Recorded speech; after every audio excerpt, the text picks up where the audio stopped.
نو د قیامت د ورځې په ترازو کې تر ښو اخلاقو بل دروند شی نسته.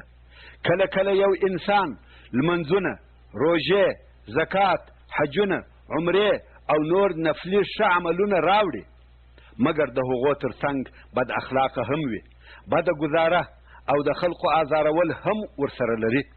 لکه څرنګه چې د مفلس په باره کې درته وویل شوه چې یو چاته یې بد ویلی دي، هغه بل یې وهلی دی، د هغه یې غیبت کړی دی او داسې نور آزارونه چې په نتیجه کې یې هغه خپل ښه عملونه د دغه بد اخلاقیو په بدل کې ورکړل، نو تر دغه عابد او بد اخلاقه انسان هغه انسان ښه او بهتر دی چې د فرضي عبادتو د کولو تر څنګ ښه اخلاق او د خلقو سره ښه معامله ولري.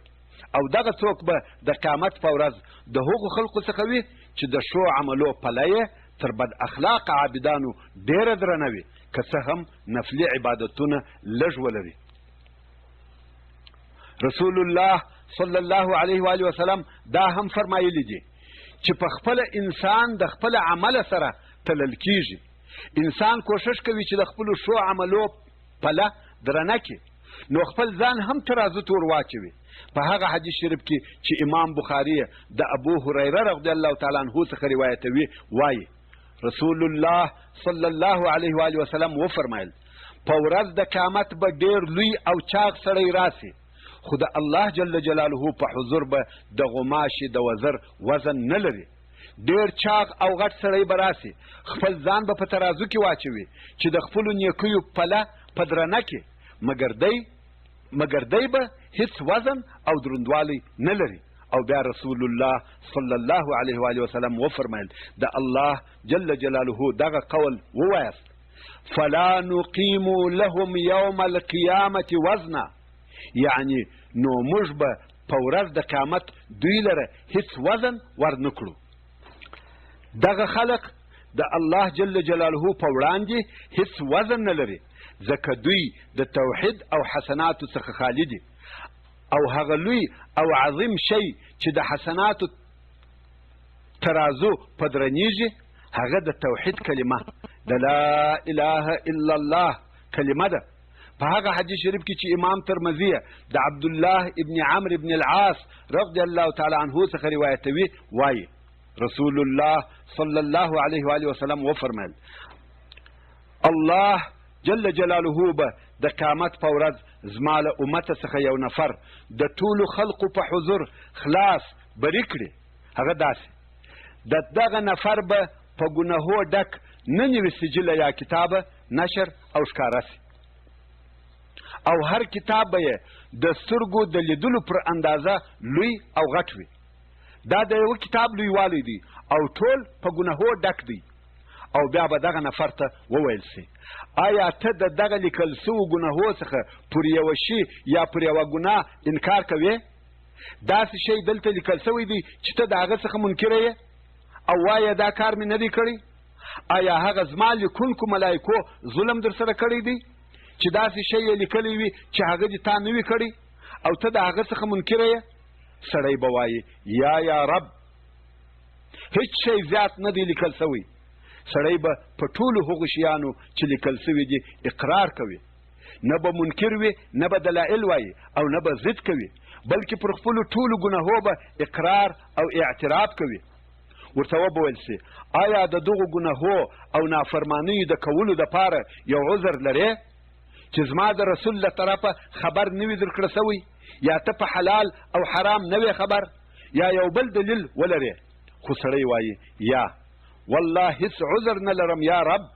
نو د الله جل جلاله له طرفه ورته وویل سي ته زما په حضور یوه نیکي لرې او نن ورځ پر تا هیڅ ظلم نه کیږي. نن یوې کتابه د دغه سړي په ګناهو ډک دی، مګر د هغو ټولو ګناهو په مقابل کې یوه نیکي لري.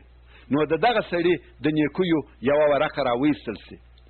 د دغه سړي په ګناهو نن یوې کتابه ډک دی او هر کتاب د سترګو د لیدلو پر اندازه لوی دی، خو د هغه ټولو ګناهو په مقابل کې د نیکیو یوه ورقه یا یو کارد لري چې په هغه ورقه کې لیکلي دي اشهد ان لا اله الا الله واشهد ان محمدا عبده ورسوله. نو وسړي ته وویل سي چې وزن دې وتله، هغه چې بدی او ګناهونه دي او دا د ښه عمل دی. سړی وایي یا ربي دغه د نیکیو یوه ورقه د هغو کتابو په مقابل کې چې هر یو یې لکه غر او په ګناهو ډک دي څه وزن لري؟ د الله جل جلاله له طرفه وویل سي ستا سره ظلم نه کیږي. نو هغه د ګناهو کتابونه د ترازو په یوه پله کې کښېښول سي او د نیکۍ دغه یوه ورقه په بله پله کې کښېښول سي. نو هغه د ګناهو د کتابو پله د سپکوالي په سبب لوړه په هوا ولاړه سي او دغه یوه ورقه پر درنه سي.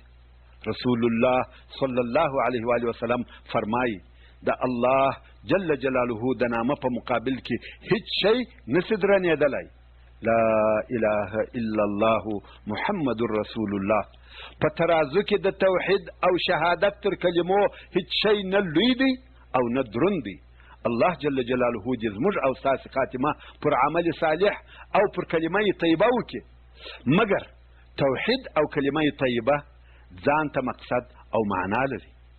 د مسلمان دپاره د کلمه طیبه په معنا عمل کول حتمی او ضروري دي، کنه یوازې کلمه ویل او د هغې د معنا څخه مخالف عمل کول توحید نه دی. کلمه طیبه په ژبه سره اقرار او په زړه سره د هغه تصدیق دی او د کلمې آثار باید د مسلمان په ژوند کې ښکاره سي. د مسلمان ژوند باید د بې ځایه بدعتو څخه پاک او خلاص وي، نو به توحید موجود سي.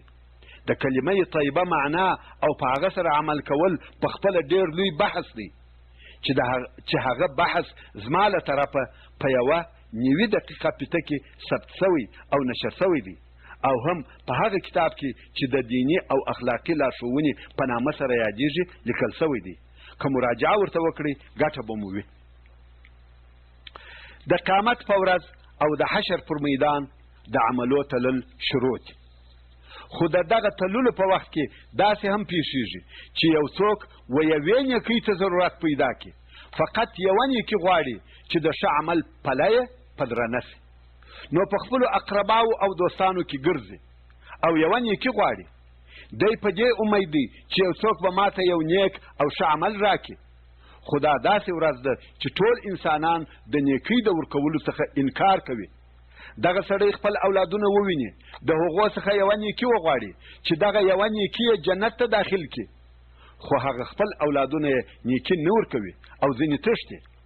دغه سړی بیا خپل مور او پلار ته ورسي چې دا هغه تر ټولو ډېر مهربانه دوستان دي او دی ورته وایي فقط یوه نیکي راکوي چې په هغه سره زه جنت ته داخلیږم، خو مور او پلار یې هم انکار کوي او نیکي نه ورکوي. دا داسې ورځ ده چې هر یو د خپل ځان نجات او خلاصون غواړي. الله جل جلاله په سورت عبسه کې فرمایي یوم یفر المرء من اخیه و امه و ابیه و صاحبته و بنیه لكل امرئ منهم یومئذ شأن یغنیه. یعنی هغه ورځ چې تښتي به سړی له خپله وروره او تښتي به د خپل مور او پلاره او تښتي به له خپلې ملګرې ښځې څخه او تښتي به له خپلو زامنو، له دوی څخه به هر سړي لره په دغه ورځ یو حال وي چې د نورو له حاله یې بې پروا کوي. په دغه ورځ به هر څوک د خپل ځان په فکر وي، هیڅوک به د دوستانو او خپلوانو یا د بل چا په فکر کې نه وي، بلکې د دې بیرې په سبب چې څوک زما نیکۍ راڅخه وانخلي یا د خپل حق غوښتنه ونه کړي یو له بله به تښتي. بیا نو دغه سړی چې یوې نیکۍ ته ضرورت لري و خپلې ښځې ته ورسي، هغه ښځه چې دی پر مهربانه و او د هغې عزت یې کړی و، نازولې یې وه، د هغې کومک او پالنه یې کړې وه او د دوی په منځ کې خوږ ژوند و، نو ورته وایي ښځې فقط یوه نیکي راکړه چې زه په هغه سره جنت ته داخل سم. خو هغه ګرانه ښځه هم انکار وکړي او وایي نفسي نفسي. الله جل جلاله په سورة المعارج کې فرمایي یود المجرم لو یفتدی من عذاب یومئذ ببنیه وصاحبته واخیه وفصیلته التي تؤویه ومن في الارض جميعا ثم ينجيه. یعنی مجرم گناهکار او کافر به خوښ لري که چیرې فدیه ورکړي له عذابه د دغې ورځې په خپلو زامنو سره او په خپله ښځه سره او په خپل ورور سره او په خپلوانو خپله قبیله سره هغه چې په دنیا کې دوی ته ځایونه ورکول او فدیه یا بدل ورکړي په ټولو هغو کسانو چې په مځکه کې دي او بیا دوی خپل ځان وساتي. دا داسې ورځ ده که د مجرمانو په وسه پوره وای خپل ټول کور او کهول کلی او قبیله بلکې د جهان ټول خلق به یې په خپل بدل او فدیه کې ورکړي وای او خپل ځان به یې ساتلی وای، مګر داسې نه ده او دا امکان نه لري او دغه مجرمان به هیڅ کله له عذاب څخه خلاص نشي. الله جل جلاله نور هم په سورة المعارج کې فرمایي کلا انها لظى نزاعة للشوى تدعو من ادبر وتولى وجمع فاوعى. یعنی بېشکه دغه اور د دوزخ لمبې وهونکی دی او دغه اور د کفارو څخه د پوست ایستونکی دی.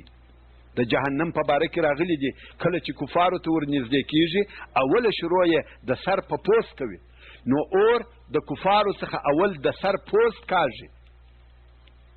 دغه دوزخ هغه څوک ځان ته وربولي چې حق ته یې شا ګرځولی وي او مخ یې له ایمانه ګرځولی وي او مال یې جمع کړی او ساتلی وي. د الله جل جلاله حق نه ځینې ورکوي. په ځینو آثارو کې راغلی دي چې اول به دوزخ د قال په ژبه سره ووایي الی یا کافر الی یا منافق الی یا جامع المال، یعنی ای کافر ما ته راسه، ای منافقه ما ته راسه، ای د مال ټولونکې ما ته راسه. خو خلق به دې خوا ها خوا ته ځینې تښتي.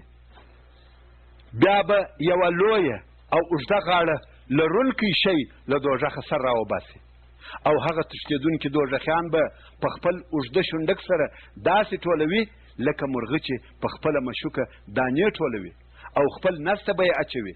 العیاذ بالله. په دغه ورځ هیڅ فدیه او هیڅ بدل نه قبلیږي.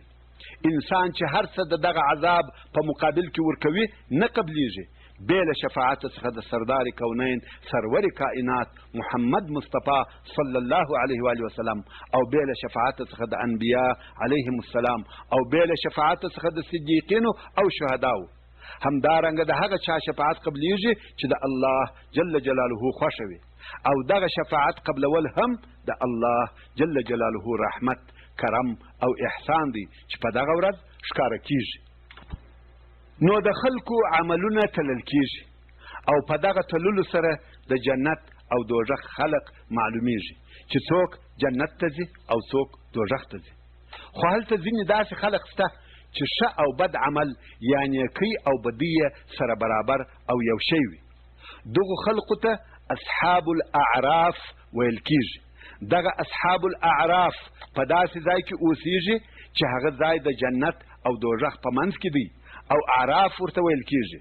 دغه د اعراف خلق چې د دوزخ خلقو ته وګوري په الله جل جلاله سره له دغه اوره څخه پناه غواړي او کله چې د جنت خلقو ته وګوري د دوی هم امید پیدا سي، دا یې غوښتنه او آرزو سي چې دغه جنت ته داخل سوي وای او د الله جل جلاله څخه دا خواست او غوښتنه کوي چې دوی هم جنت ته داخل کړي. دغه خلق څه موده په دغه اعراب کې پاته کیږي تر څو چې د الله جل جلاله اجازه وسي او بیا جنت ته داخل سي. نو اهل اعراف هغه کسان دي چې نیکۍ او بدی یا ښه او بد عملونه سره یو شی او برابر وي او بالاخره جنت ته ځي. پس له هغه څخه چې عملونه وتلل سي نو صراط جوړ سي. صراط څه شی دی؟ د صراط د لفظ معنا لار ده، خو دغه صراط د محشر د میدان او جنت په منځ کې یو پل دی چې لوړ د جهنم پر اور جوړ سوی او تیر سوی دی چې موږ پل صراط ورته وایو. د محشر له میدانه د هغه میدانه چې هلته خلق په انتظار ولاړ و، هلته حساب کتاب او هلته دغه د قیامت د ورځې ټول حالات و او هلته د عملو د تللو دپاره ترازو. دغه میدان او د جنت ترمنځ پل دی، خو دغه پل د جهنم پر اور سربیره تیر سوی دی او تر دغه پله لاندې جهنم دی. الله جل جلاله په سورة مریم کې فرمایي فوربک لنحشرنهم والشیاطین ثم لنحضرنهم حول جهنم جثیا، یعنی قسم دی په رب ستا چې خامخا به موږ را جمع کړو دوی او شیطانان، او بیا به خامخا دوی د جهنم پر شاوخوا په داسې حال کې را حاضر کړو چې د ډیرې بیرې په سبب به پر ګونډو ولاړ وي. کافران به په هغه اندازه بیریږي چې نه به سم درېدلی سي او نه به سم کښېنستلی سي، نو به پر ګونډو ولاړ وي. او بیا الله جل جلاله په سورت مریم کې فرمایي وَإِن مِّنكُمْ إِلَّا وَارِدُهَا كَانَ عَلَى رَبِّكَ حَتْمًا مَّقْضِيًّا ثُمَّ نُنَجِّي الَّذِينَ اتَّقَوْا وَنَذَرُ الظَّالِمِينَ فِيهَا جِثِيًّا، یعنی او له تاسې څخه داسې څوک نسته مګر دی واردېدونکی ننوتونکی دی دغه جهنم ته، هغه دا چې مؤمن لوړ پر دغه جهنم پر صراط تیریږي او منافق له صراط څخه لاندې لویږي. او دغه پر اور تیرېدل حتمي او یقیني حکم پر سوی دی. او بیا به نجات ورکړو هغو کسانو ته چې پرهیزګاري او تقوا یې کړې ده، او ظالمان به دغه د دوژخ په اور کې پر ګونډو پرېږدو. یعنی د هر انسان دپاره که نیک عمله وي که بد عمله، که بری وي که مجرم، که مسلمان وي که منافق، الله جل جلاله قسم یاد کړی دی چې خامخا به پر دوژخ تیریږي، ځکه چې جنت ته د تللو لار لوړه پر دغه دوژخ تیریږي چې هغه لار دغه پل صراط دی. بیا نو هغه مؤمنان چې د الله جل جلاله څخه بیریږي هر یو د خپلې درجې او مرتبې سره سم پر دغه پل صراط و جنت ته صحیح او سالم ورتیریږي، مګر منافقان او ګناهکاران به له دغه پله څخه لاندې په دوژخ کې لویږي. الله جل جلاله دې موږ او تاسې ټول پر دغه پله صحیح او سالم تیر کړي، او له دغه لویدلو څخه مو دې الله جل جلاله په خپل فضل او احسان سره وساتي. آمین ثم آمین. بیا نو د دغو لویدلو کسانو څخه هر ګناهکاره مسلمان د خپلې ګناه پر اندازه په دوژخ کې پاته کیږي او بیا را ایستل کیږي. دغه ګناهکاران لومړی د انبیا علیهم السلام، ملائکو او صالحینو په شفاعت را ایستل کیږي، او بالاخره د ارحم الراحمین رب عز وجل په لطف او مهرباني ټول هغه ګناهکاران چې په صحیح عقیده او رشته سره کلمه طیبه ویلې وي له دوژخ را ایستل کیږي، او یوازې کافران په دوژخ کې پاته کیږي او د دوژخ دروازه پسې تړله کیږي. د حسن بصري رحمه الله څخه روایت کیږي چې ویل یوه سړي خپل ورور ته وویل ته خبر یې چې ته پر اور تیریږې؟ دغه تر پل صراط لاندې د جهنم اور یې مقصد و. ورور یې ویل هو خبر یم. ویل په دې هم خبر یې چې ځینې تیریږې او نور لویږې؟ هغه ویل یا، دا نه ده راته معلومه چې تیریږم که ورلویږم. نو ویل پر څه خاندې؟ نو هر مسلمان ته دا ویل کیږي کله چې دې دا یقین دی چې ته پر اور ورتلونکی یې، او په دې هم نه خبر چې ځینې تیر به سې او که به ورولویږې، نو ولې او پر څه خاندې؟ د خندا څخه مقصد په خندا کې مبالغه او د خندا ډیروالی او بې پروایي ده، په چټي او عبثو کارو مشغولتیا ده. د یوه فلم د لیدلو څخه فارغه کیږي او بل فلم ته کښېنې، د ساز او موسیقي یوه فته خلاصیږي بله ور اچوې، د فوټبال یا نورو لوبو د لیدلو څخه فارغه سوې، په ورقو او شطرنج مشغوله سوې، ټول وخت دې په خندا او مسخرو تیریږي. حال دا چې یقین دې دی چې پر اور ورتلونکی یې او پر تیریږي، او دا هم نه ده معلومه چې ځینې تیر به سې او که به ورولویږي. الله جل جلاله دې موږ او تاسې د جهنم له اوره وساتي. آمین ثم آمین. د عملو تر تللو وروسته پر دغه پل صراط تیرېدل شروع کیږي. پل صراط تور او تاریک پل دی، او تر دغه پله لاندې تور او تاریک جهنم دی. جهنم د ډېر شدید حرارت او تودواله په سبب تور او تاریک دی. نو خلق پر دغه تور او تاریک پله چې هیڅ روښنایي نسته او تکه توره تاریکه ده تیریږي. ته به وایه چې خلق څنګه پر دغه تاریک پله تیرېدلی سي؟ الله جل جلاله مؤمنانو او مسلمانانو ته نور او روښنایي ورکوي. الله جل جلاله په سورة الحدید کې فرمایي یوم ترى المؤمنین والمؤمنات یسعى نورهم بین ایدیهم وبأیمانهم بشراكم اليوم جنات تجري من تحتها الأنهار خالدين فيها ذلك هو الفوز العظيم. دغه خطاب ورسول الله صلی الله علیه و آله وسلم ته دی، یعنی هغه د قیامت ورځ در په یاد که چې ته به نارینه مؤمنان او مؤمنانې ښځې وینې چې د دوی مخ او راسته طرف ته به د دوی رڼا ځغلي. د حشر له میدانه چې خلق د صراط پر پله د جنت و طرف ته تیریږي، هلته ډېره سخته توره تاریکه ده. په دغه وخت کې د هر مؤمن سره د هغه د ایمان او ښه عمل رڼا ورسره وي. ښایي چې د ایمان رڼا چې دا یې زړه دی د مسلمان و مخ ته وي، او د ښو عملو رڼا د مسلمان راسته طرف ته وي، او د هر چا ایمان او ښه عمل چې په هره درجه او اندازه کې وي، روښنایي او رڼا به یې هم په هغه اندازه سره وي. کله چې مؤمنان پر پل صراط تیریږي، هلته به دوی ته وویل سي نن ورځ تاسې لره د هغه جنت په داخلېدلو سره زیری دی چې تر درختو او بنګلو لاندې یې ولې بهیږي، او تل به دوی په دغو جنتو کې وي. دغه هغه لویه کامیابي ده. تاسې پوهېږئ چې جنت د الله جل جلاله د خوښۍ او رضا ځای دی. نو هر هغه څوک چې جنت ته ورسیږي، د هغه چا ټول مقصدونه حاصل سوه. کله چې مؤمنان پر پل صراط په هغه خپله ایماني روښنایي کې رهي وي، منافقان خبرې ورته کوي. څه ورته وایي؟ الله جل جلاله په سورة الحديد کې فرمایي: یوم یقول المنافقون والمنافقات للذین آمنوا انظرونا نقتبس من نوركم قيل ارجعوا وراءكم فالتمسوا نورا فضرب بينهم بسور له باب باطنه فيه الرحمة وظاهره من قبله العذاب.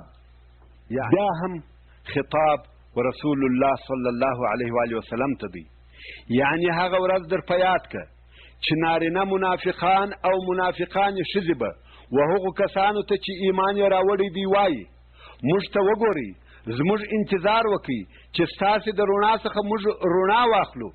مګر مسلمانان به د دوی په جواب کې د پسخند او تمسخر پر ډول ورته وایي: تاسې بیرته شاته وګرځئ او هلته په نور او روښنایي پسې وګرځئ. بیا به د دغه منافقانو او مؤمنانو په منځ کې دیوال ووهل سي چې په هغه دیواله کې به دروازه وي. د دغه دروازې د ننه طرف چې د جنت طرف دی، هلته به رحمت وي، او د دروازې د باندې طرفه چې د منافقانو طرف دی، هلته به عذاب وي. الله جل جلاله نور هم دغه د مؤمنانو او منافقانو حال په سورة الحديد کې بیانوي او فرمایي: ينادونهم ألم نكن معكم قالوا بلى ولكنكم فتنتم أنفسكم وتربصتم وارتبتم وغرتكم الأماني حتى جاء أمر الله وغركم بالله الغرور. یعنی دغه منافقان به مؤمنانو ته ورناري کې چې آیا موږ په دنیا کې ستاسې سره نه وو؟ مؤمنان به ورته وایي: هو، تاسې زموږ سره واست، مګر تاسې خپل ځانونه په فتنه کې اچولي وه، او تاسې انتظار کاوه چې پر مسلمانانو آفتونه او مصیبتونه راسي، او د اسلام پر دین مو شک درلودی، او تاسې خپلو ارزوګانو او خواهشاتو خطا ایستلي واست، تر څو چې د الله جل جلاله حکم او امر راغلی مړه سواست، او شیطان تاسې د الله جل جلاله په کرم خطا ایستلي واست. الله جل جلاله نور هم د منافقانو په باره کې فرمایي: فَالْيَوْمَ لَا يُؤْخَذُ مِنْكُمْ فِدْيَةٌ وَلَا مِنَ الَّذِينَ كَفَرُوا مَأْوَاكُمُ النَّارُ هِيَ مَوْلَاكُمْ وَبِئْسَ الْمَصِيرُ. یعنی ای منافقانو، نن ورځ به ستاسې څخه فدیه وانخیستل سي، او نه به د هغو کسانو څخه واخیستل سي چې کافران سوي وه. ستاسې او د دوی د ورتګ ځای اور دی، هم هغه اور ستاسې وړ او ملګری دی، او دغه اور یا دوژخ د ورتلو بد ځای دی. خبره داسې ده چې رسمي کافران پر پل صراط نه تیریږي، بلکې له اوله به دوزخ ته د هغه تر دروازې په پورې وهلو ور وغورځول سي، مګر هغه کسان چې د یوه نبي امت او تابع وي، که نیک عمله وي که بد عمله، هغه ټول پر پل صراط تیریږي. نو وروسته تر هغه چې د الله جل جلاله له طرفه د پل صراط د تیرېدلو امر وسي، خلق به پر پل صراط ورخیږي او هلته به د پله په توره تاریکه کې ټول خلق ورک او ډوب سي. خو په دغه توره تاریکه کې به د مؤمنانو سره یوه رڼا ورسره وي چې منافقان به هم غواړي چې د هغې رڼا په روښنایي کې ورسره ولاړ سي.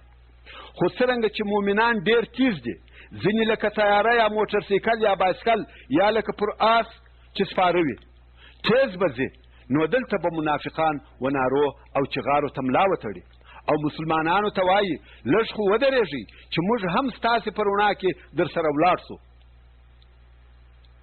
موږ مه پرېږدئ چې تر تاسې وروسته پاته سو، لږ انتظار وکئ، موږ هم په دنیا کې ستاسې سره وو او مسلمانان بلل کېدلو. خو مؤمنان به ورته وایي تاسې بیرته ولاړ سئ او خپلو ځانو ته هلته رڼا پیدا کړئ. په دغه وخت کې د مسلمانانو او منافقانو په منځ کې دیوال وهل کېږي، نو دوی هیڅ شی نه ویني او په تاریکه کې پاته کېږي. دا هم باید درته معلومه وي چې د پل صراط د تېرېدلو دپاره رڼا او روښنایي په دې دنیا کې د ښو عملو په کولو سره پیدا کېږي. په هغه حدیث شریف کې چې امام بخاري او امام مسلم یې د ابو سعید الخدري رضی الله تعالی عنه څخه روایتوي، رسول الله صلی الله علیه و آله وسلم د دغه پل صراط حال او عجیب شکل په تفصیل سره راته بیانوي. کله چې اصحاب کرامو د رسول الله صلی الله علیه و آله وسلم څخه پوښتنه وکړه او ویل یا رسول الله پل صراط څه شی دی؟ رسول الله صلی الله علیه و آله وسلم وفرمایل پل صراط ځای د هلاک، ځای د ښویېدلو او لوېدلو دی، پر هغه تیرې کږې اوسپنې او چنګکان دي، همدارنګه پر هغه پله تیره کوي لوی او برداره زوزان دي لکه خارداره سیمان. پر دغه پله مسلمان د خپل عمل سره مطابق څوک داسې تیریږي لکه د سترګو رپ، څوک لکه برېښنا، څوک لکه باد، څوک لکه هغه ښه تیز آس یا د سپرلي نور بودګان. ځینې کسان تر دغه تیرو اوسپنو، چنګکانو او زوزانو صحیح او سالم تیریږي، خو ځینې کسان تیریږي مګر په دغو تیرو اوسپنو، چنګکانو او زوزانو زخمي سوي وي، او ځینې کسان له دغه پله څخه د جهنم په اور کې لویږي. حتی د دغو تیرېدونکو نفرو هغه آخري نفر په کشول کېږي او تر پله تیریږي. یعنی داسې نفر هم شته چې نور یې د لارې د پوره کولو طاقت نه وي پاته، نو یې کشوي او په کشولو پاته لار پسې پوره کړي.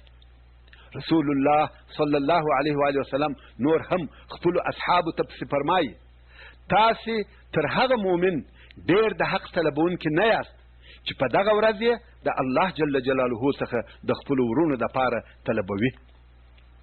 کم څوک چې په دغه ورځ نجات پیدا کړي، تر پل صراط تیر سي، بیا نو د خپلو ورونو دپاره دعا کوي او وایي زموږ ربه دغو لوېدلو کسانو زموږ سره لمنځونه کول او زموږ سره یې روژې نیولې او زموږ سره یې ښه عملونه کول. یعنی کم مسلمانان چې تر پل صراط تیر سي او جنت ته داخلیږي، دوی به هغه نورو مسلمانانو ته چې د دوی سره په مسلماني او ښه عمل کې شریکان وه او اوس دوزخ ته ولوېدل دعا کوي. په دغه حدیث شریف کې دا دلیل هم موجود دی چې هغه مسلمانان چې ګناهونه یې ډیر سي هغه هم دوزخ ته داخلیږي. د لمونځ کوونکي او روژه نیونکي مسلمان که ګناهونه ډیر سوه هغه هم جهنم ته داخلیږي، ځکه هغه تر پله تیر سوي مسلمانان دعا ورته کوي او وایي الهي دا هغه کسان دي چې زموږ سره یې لمونځونه، روژه او ښه عمل کاوه او اوس دوزخ ته ولوېدل، نو د الله جل جلاله څخه د هغو دپاره بخښنه غواړي. دلته بیا د الله جل جلاله رحمت او مهرباني ښکاره سي او دغه دعا کوونکو مؤمنانو ته وفرمایي ولاړ سئ، که مو په جهنم کې داسې څوک پیدا کړي چې په زړه کې مثقال دینار ایمان موجود وي، هغه له جهنمه راوباسئ. بخاري و مسلم. په هغه حدیث شریف کې چې امام ابو داود یې د حضرت عایشه رضی الله تعالی عنها څخه روایتوي وایي اور مې را په یاد کړي او ومې ژړل. دغه کار د هر مسلمان دپاره یوازې سنت نه بلکې حتمي دی. کم څوک چې د قیامت د ورځې حالات اوري یا یې په فکر کې ورګرځوي باید زړه یې نرم سي او تر سترګو یې اوښکې راتوی سي. الله جل جلاله دې موږ او تاسې د هغو سختو زړو له حاله وساتي چې د قبر، حشر، قیامت د الله جل جلاله په حضور کې درېدل او اور خبرې اوري نه بیریږي او نه یې له سترګو څخه اوښکې رابهیږي. نو حضرت عایشه رضی الله تعالی عنها وایي اور مې را په یاد کړي او ومې ژړل. رسول الله صلی الله علیه و آله وسلم پوښتنه راڅخه وکړه چې څه شي دې ژړوي؟ دې رضی الله تعالی عنها وویل اور مې را په یاد کړي نو مې وژړل. او بیا یې رسول الله صلی الله علیه و آله وسلم ته وویل آیا تاسې د قیامت په ورځ چې دغه د خوف او بیرې حالات وي خپله کورنۍ در په یادوئ یا په بل عبارت خپله کورنۍ مو در په یادیږي؟ دا ډېره ښه پوښتنه ده. د قیامت په ورځ چې هر انسان دغه د بیرې او په دغه هولناکه حالاتو مشغول وي آیا د هغه انسان خپله ښځه، مور او پلار، اولادونه او رونه ور په یادیږي؟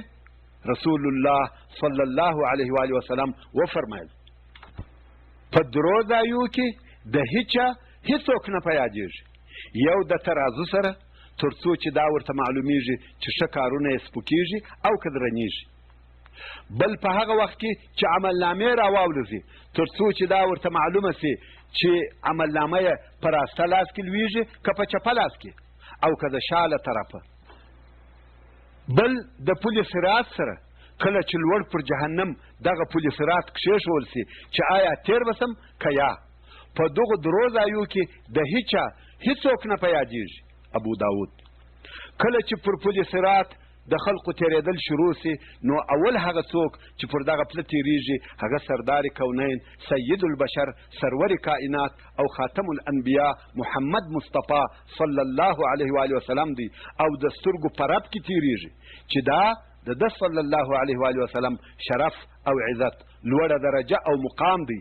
او بیا انبیاء علیهم السلام تیریږي، بیا صدیقین او شهدا تیریږي او بیا نور مؤمنان پر خپلو مختلفو حالاتو څوک تیز، څوک ډیر تیز او څوک قرار تیریږي، حتی ځینې کسان په سکېدلو او کشولو تیریږي.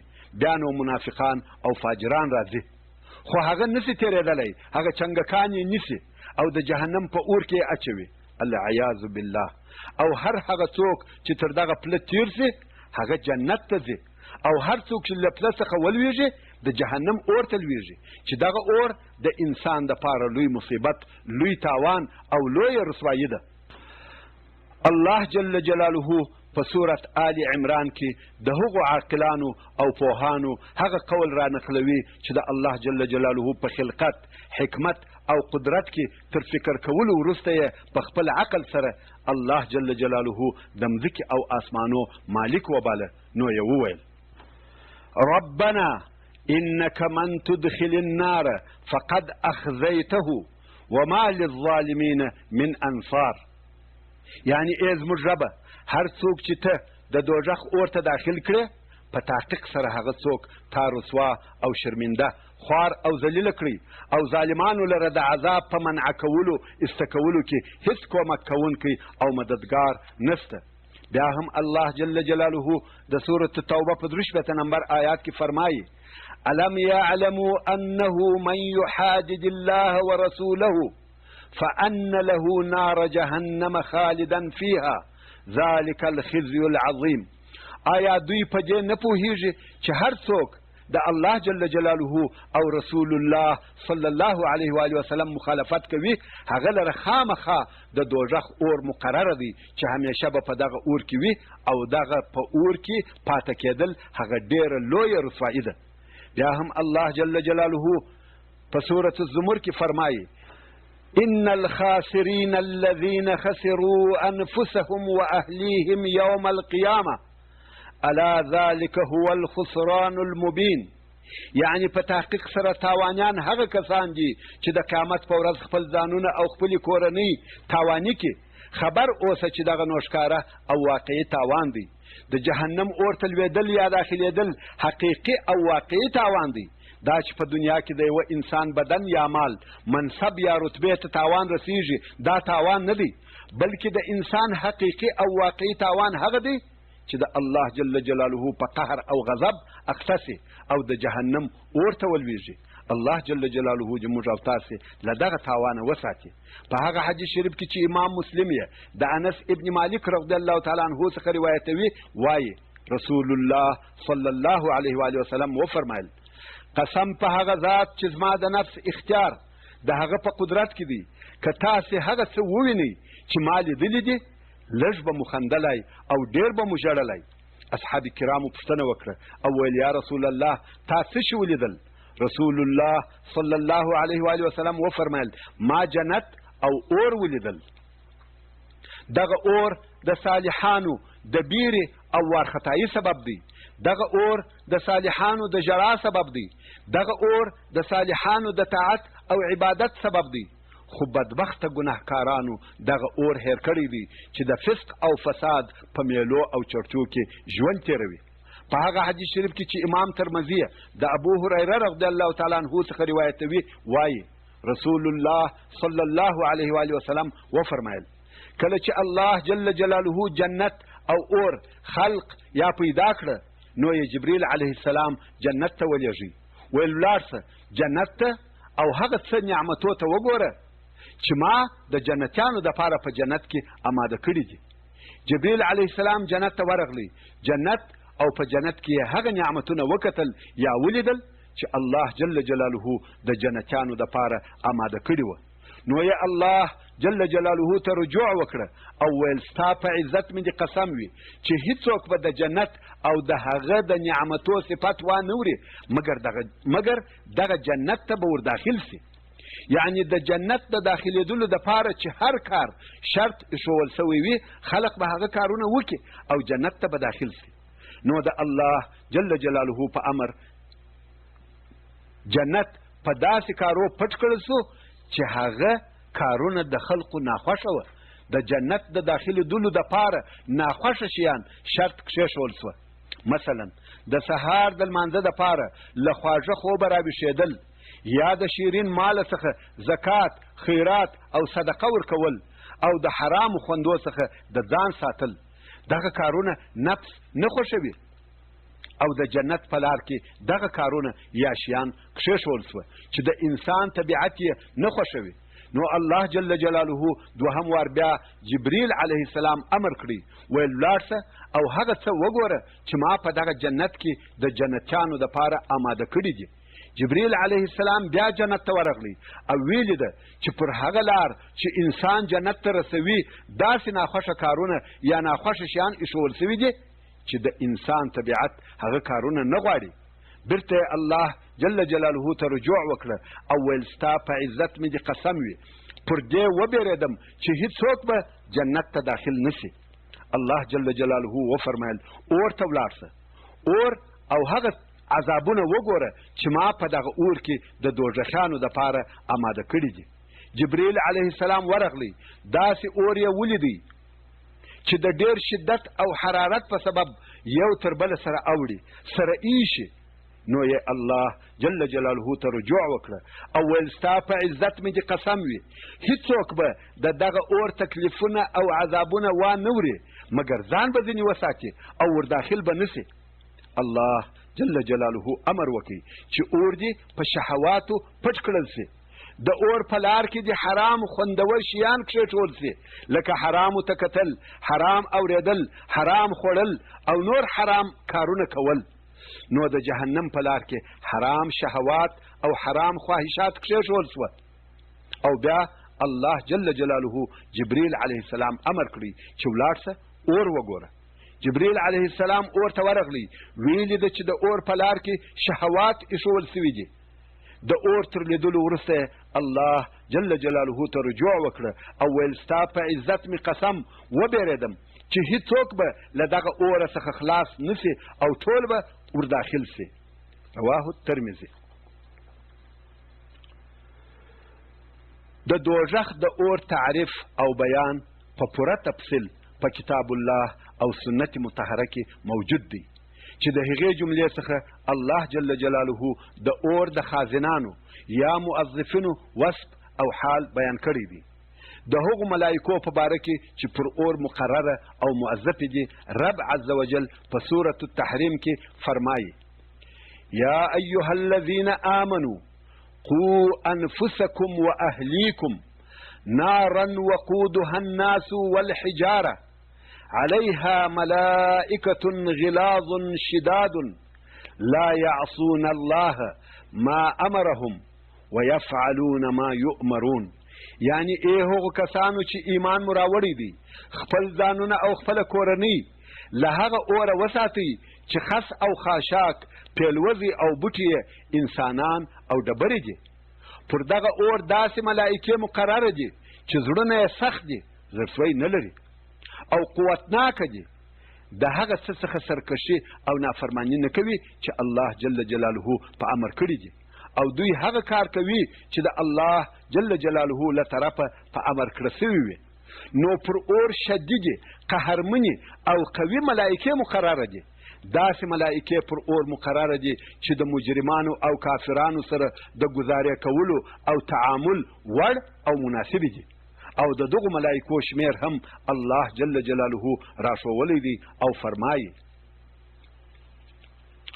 سأصليه سقر وما أدراك ما سقر لا تبقي ولا تذر لواحة للبشر عليها 19 وما جعلنا عدتهم إلا فتنة للذين كفروا يعني زب داخل کرم ولید ابن مغیره سقر ته اور د دوزخ ته او ته څه شي پوه کړې چې سقر څه شي دی اور د سقر داسې شی دی چې د غوښو څخه هیڅ شی نه پرېږدي بې له سوځولو نه ځینې پاته کېږي او نه پرېږدي هډوکې بې له سوځولو د دوزخیانو به هیڅ شی که غوښې وي که رګونه که پلې وي که هډونه بې له سوځولو نه پرېږدي او بیا تر سوځولو وروسته هم پر هغه خپل سوځېدلي حال نه پاته کېږي بلکې بیرته و هغه خپل اصلي جوړ حالت ته اوړي او بیا سوځي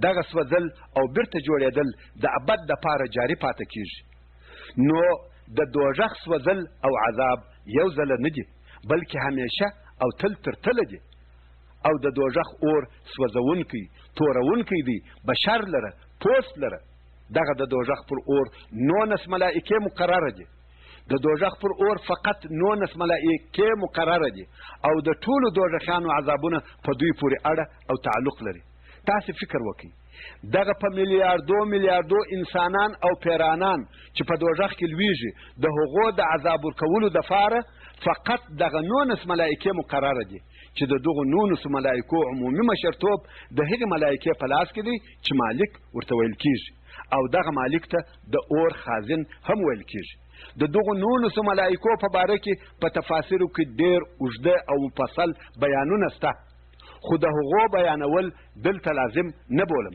ځکه زموږ بحث ډېر په اوږدېږي فقط دونه وایم چې مسلمانان دغه شمیر مني او تصدیق یې کوي مګر هغه څوک چې په زړه کې مرض او په ایمان کې نقص او کمی وي هغه په دغه شمیر او عدد امتحانیږي نو ځکه الله جل جلاله فرمایي موږ نه دی ګرځولی دغه شمیر یا عدد د دغو ملائکو مګر فتنه او امتحان د هغو کسانو دپاره چې کافران سوي دي الله جل جلاله قادر دی چې د دوزخ د اداره کولو او د دوزخیانو د عذاب ورکولو دپاره دونه ملائکې پیدا یا مقرره کړي چې د دغه بیلیونو او په زرهاو میلیاردو انسانانو او پیرانانو تولا او عذاب ورکول پر غاړه واخلي خو دغه ذکر سوی شمیر د کافرانو او منکرانو د امتحان دپاره دی دوزخ ډېر پراخه ډېر لوی او ډېر ژور دی الله جل جلاله په سورة قاف کې فرمایي یوم نقول